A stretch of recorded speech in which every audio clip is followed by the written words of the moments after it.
యెరూషలేముకు వెళితే యెరూషలేమునకు కొంత దూరంలో యెరికో అనే ఒక ఊరుంది. ఇప్పటికీ ఊరు ఉంది. అది కొంచెం దూరంలో. అది యెరూషలేమునకు చెందినదే. ఆ ఊరు చూడడానికి చాలా అందంగా ఉంటుంది. చాలా బ్యూటిఫుల్ సిటీ. ఇప్పుడు కూడా వెళితే అక్కడ రోడ్డు మీద వెళితే ఆ పువ్వుల మొక్కలు చూస్తే ఆగిపోయి అక్కడ కాసేపు ఉండిపోవాలనిపిస్తుంది. అన్ని వెరైటీ పువ్వులు చెట్లు ఉంటాయి. రోడ్ల చిన్న చెత్త కూడా ఎక్కడ ఉండదు, అంత నీట్గా ఉంటాయి. భవనాల మంచి మంచి భవనాలు ఉంటాయి. ఆ సిటీలో చాలా అద్భుతమైన సిటీ అది. ఇప్పటికి కూడా ఆ రోజులలో కూడా అది చాలా అద్భుతమైన సిటీ. ఆ సిటీ గురించి ఈరోజు మనం ధ్యానం చేసుకోబోతా ఉన్నాం. ఆ పట్టణంలోనికి ఒక దైవజనుడు, ఒక పాస్టర్ గారు వచ్చారు.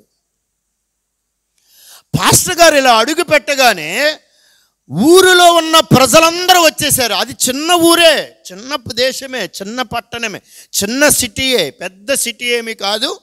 అంత ఎక్కువ మంది జనసమూహం ఉండే సిటీ కాదు, సముద్రమునకు ఆనుకున్న సిటీ అది. అందరూ వచ్చేసారు. అందరూ వచ్చి దైవజనుడా దైవజనుడా దైవజనుడా ఏమైంది చెప్పండి. అయ్యా, ఈ ఊరు చాలా రమ్యమైన ఊరు. అవునా, నేను కూడా చూస్తా ఉన్నాను, ఈ ఊరు చాలా బాగుంది. అప్పుడు వీరు అంటున్నారు, అవునయ్యా, చూచుటికి ఇది రమ్యమైనదే. అయితే చూచుటికి రమ్యమైనదే, ఆనందమును కలుగు చేసేదే, సంతోషాన్ని ఇచ్చేదే. కానీ ఇక్కడ ఒక సమస్య ఒకటి ఉంది. ఆ సమస్య నీ దగ్గరికి వచ్చి చెప్పుకుందామని వచ్చామయ్యా. ఏమిటా సమస్య? ఈ ఊరిలో చూచుటకు రమ్యముగా అన్ని కనబడినా, అవసరాలకు అన్నీ అందుబాటులో ఉన్నప్పటికీ కూడా ఈ ఊరిలో మాత్రము, ఈ భూమిలో నుంచి వచ్చిన నీరు మాత్రము మంచివి కాదయ్యా. అయితే పక్కన బోరు వేయండి. లేదు లేదయ్యా, ఈ పట్టణము చుట్టూరు ఎక్కడ నీళ్లు పడినా ఆ నీళ్ళు సారము లేని నీళ్ళు, ఆ నీళ్ళు విషము కలిగిన నీళ్లుగా ఉన్నాయి. గర్భము ధరించటంలా స్త్రీలు గర్భాశయం అయిపోతా ఉంది. ఆ యొక్క భూమి ఫలించటంలా భూమి నిస్సారముగా మారిపోతా ఉంది. సారం ఉండటంలా మనుషులు జీవించడానికి అవకాశము లేని పట్టణముగా ఉంది. మనుషులు ప్రశాంతతను కోల్పోయే పట్టణముగా ఉంది. మనుషులు జీవనానికి మనుగడకు దెబ్బతీసే పట్టణముగా ఉంది. దీనికంతటికి కారణం ఈ నీరే.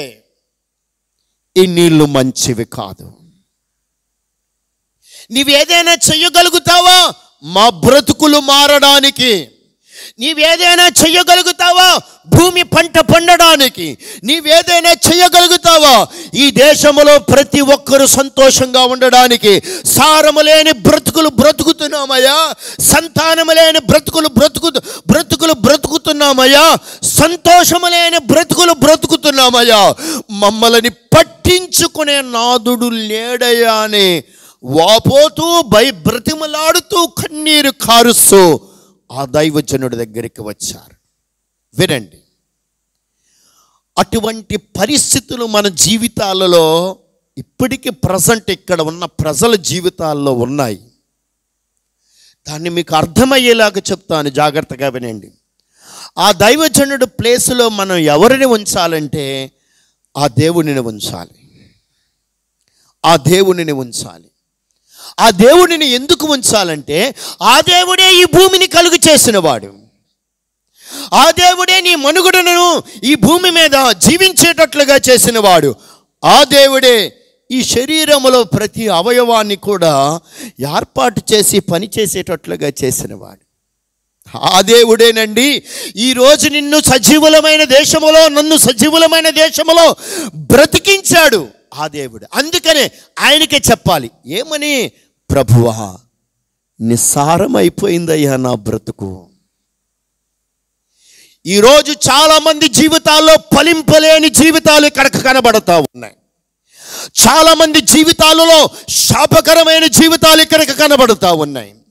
చాలామంది జీవితాలలో ఎటు చూసినా సంతోషమును కోల్పోయిన జీవితాలే కనబడుతున్నాయి. నేను అడుగుచున్నాను, హృదయంతరంగంలోంచి హృదయపూర్వకంగా నీ బిడ్డల ముందుకు వచ్చి సంతోషముతో హృదయములో ఉన్న సంతోషాన్ని పంచుకోగలుగుతున్నావా? రాత్రికాల సమయమందు ధ్యానము చేసుకున్నట్లుగా ప్రభువు చెప్పిన మాట ఏమిటి? ఆయన అంటున్నాడు, ఏమని అంటున్నారనంటే, నీ ప్రాణమునకు నేను సంతోషాన్ని ఇస్తానంటున్నాడు. ఆమేన్. మన ప్రాణానికి సంతోషం ఉందా? నిస్సారమైన జీవితము వలె మారిపోయిందా? భూమి మీదే ఉంటున్నాం, కుటుంబంతోనే ఉంటున్నాం, భర్తతోనే ఉంటున్నాం, బిడ్డలతోనే ఉంటున్నాం, ఉద్యోగం చేస్తున్నాం, వ్యాపారం చేస్తున్నాం, అన్నీ చేస్తున్నాం, లోన సంతోషము లేదు. నిస్సారమైపోయింది జీవితం. లోన ఫలింపు లేదు, నిస్సారమైపోయింది జీవితం.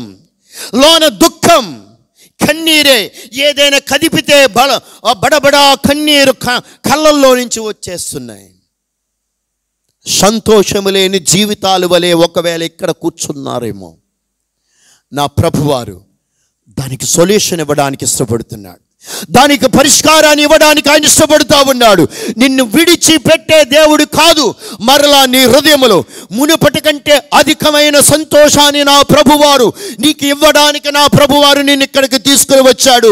మనిషి జీవితంలో దేవుడి సంతోషాన్ని పొందుకోగలిగితే ఈ భూమి మీద నువ్వు ధన్యుడు అవ్వగలుగుతావు, ధన్యురాలు అవ్వగలుగుతావు. నీవు హల్లెలూయా. ఆ సంతోషం కోసం ప్రభువుకి మనం సమీపముగా రావాలి.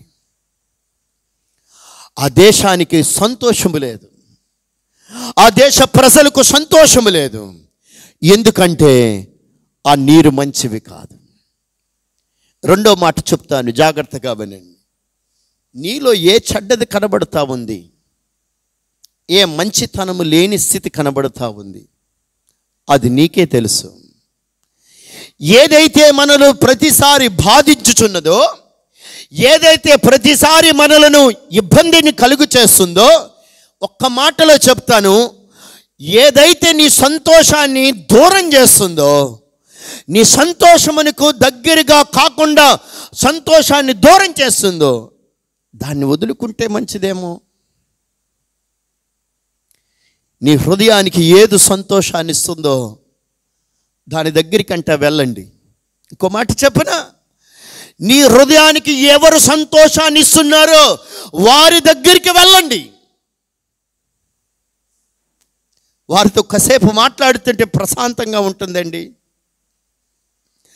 వారితో కాసేపు మాట్లాడుతుంటే నా మనసుకు నెమ్మది ఉంటుందండి. ఎక్కడ ప్రశాంతతను కోల్పోయావో అక్కడికి వెళ్ళు. ఎక్కడ పోగొట్టుకున్నావో అక్కడే నెతుకో. ఎక్కడ సంతోషాన్ని వదిలిపెట్టావో అక్కడే ప్రాధేయపడు. అక్కడే నీ తప్పును తెలుసుకో.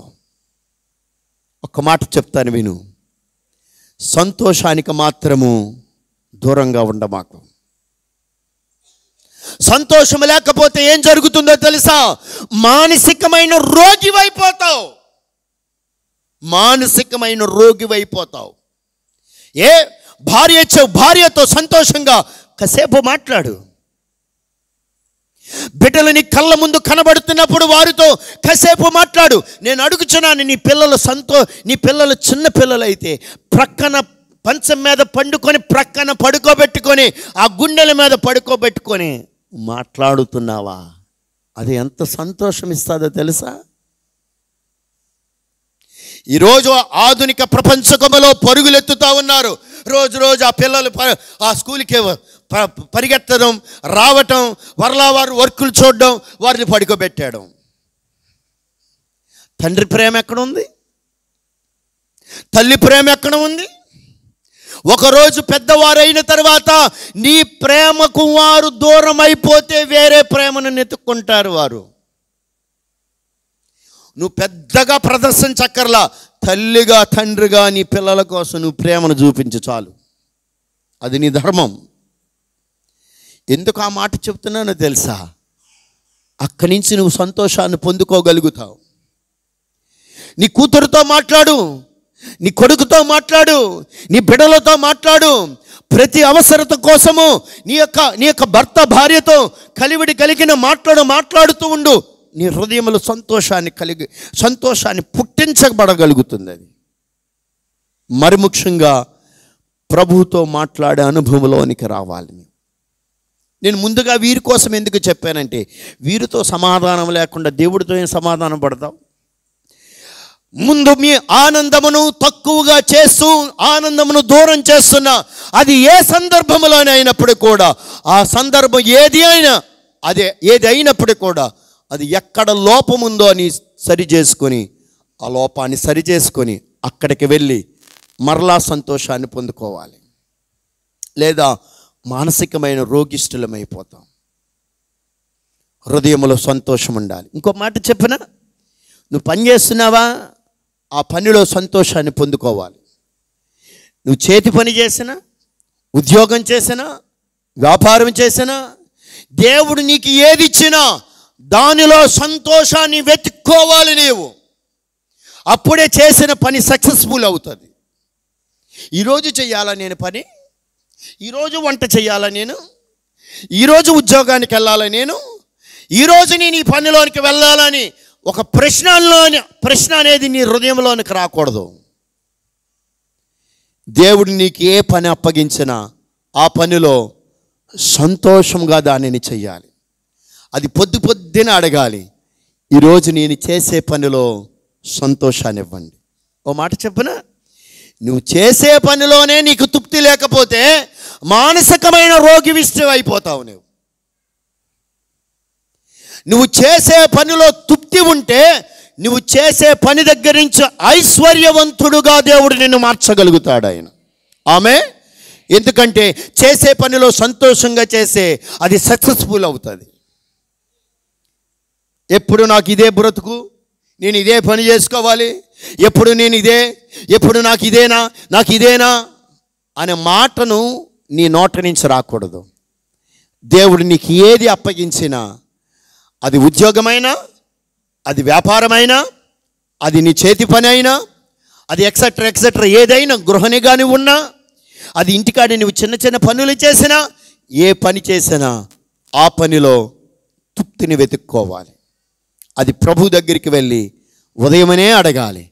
నేను చేస్తున్న వ్యాపారంలో, నేను చేస్తున్న ఉద్యోగంలో, నేను చేస్తున్న ఈ పనిలో నాకు తృప్తినివ్వండి ప్రభువా, సంతోషాన్ని ఇవ్వండి ప్రభువా అని అడగాలి.